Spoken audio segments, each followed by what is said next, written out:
Today, we're going to talk about inequality word problems. I know you guys always look forward to this part of the unit when we talk about word problems.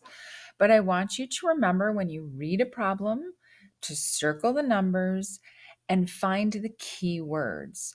Always looking for your let statement with the words find, how much, or how many. There is one little trick to the inequality, and that has to do with these highlighted things here. So we'll talk about that when we get to it. To start, let's just read the problem. Dylan has $18, let's circle that, to ride go-karts and play games at the state fair. Suppose he spends $5.50 on the go-karts. The word spend indicates to me that I'm going to be subtracting that out of how much I currently have. Write and solve an inequality to find the most he can spend on games. So there's my let statement right there. Let, right here, number one, identify the variable using a let statement. So we're going to let, we'll call it X, equal amount he can spend on games. So let's do that down here. Let X equal amount he can spend, on games. That's step one. You're used to that. You already know how to do that. Now we have to look for the operation. So those are our key words.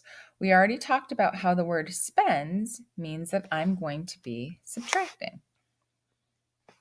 Okay, well, what am I subtracting? Let's read it again.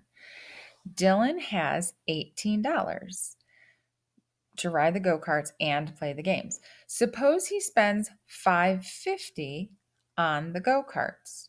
Write and solve an inequality to find the most he can spend on games. The most he can spend, okay? So what's happening?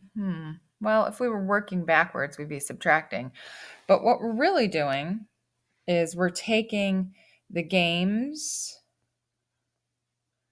I'm going to get back to that subtraction in a minute. The games and the go-karts and adding them together to get $18.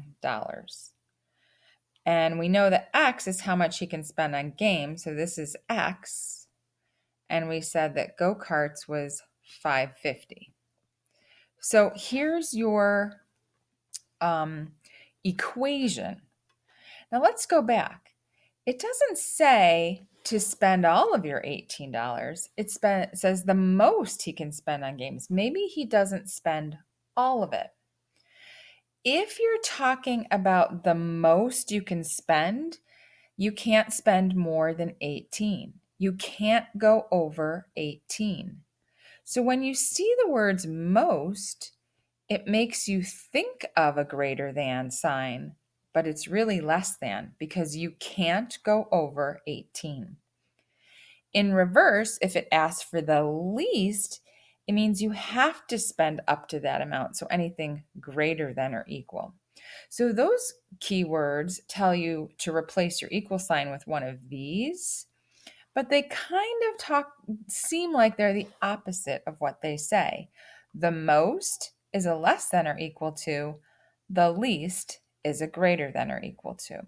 So I am going to replace my equal sign with a less than or equal to. Now I'm going to use that subtraction to solve this equation. To get X alone, I'm going to have to subtract, 550 from both sides. That tells me that X is less than or equal to, go ahead and use your calculator, 18 minus 550 is 1250. So he can spend less than 1250 or exactly 1250. When I graph that, even though it's a 50 cents, I like to use the 50 cents. So I say 1150, 1250, 1350. I just think that's the easiest way to keep things $1 apart. Okay, that's a closed circle at 12.50 because of that half and equal to sign there. And the arrow shading this way, anything less than. He doesn't have to spend any money on the games if he doesn't want to. All right. When I do a check, I do sort of a quick check for these because if I wrote the wrong equation, it's not going to help me at all. So what I do is I go back to the problem. He has $18. He spent $5.50 on the go-karts. If I add my $12.50, do I get 18? I do. So it's sort of a quick check just to make sure that my answer makes sense in the problem. The next video we'll do example 1, it looks like actually. That's weird.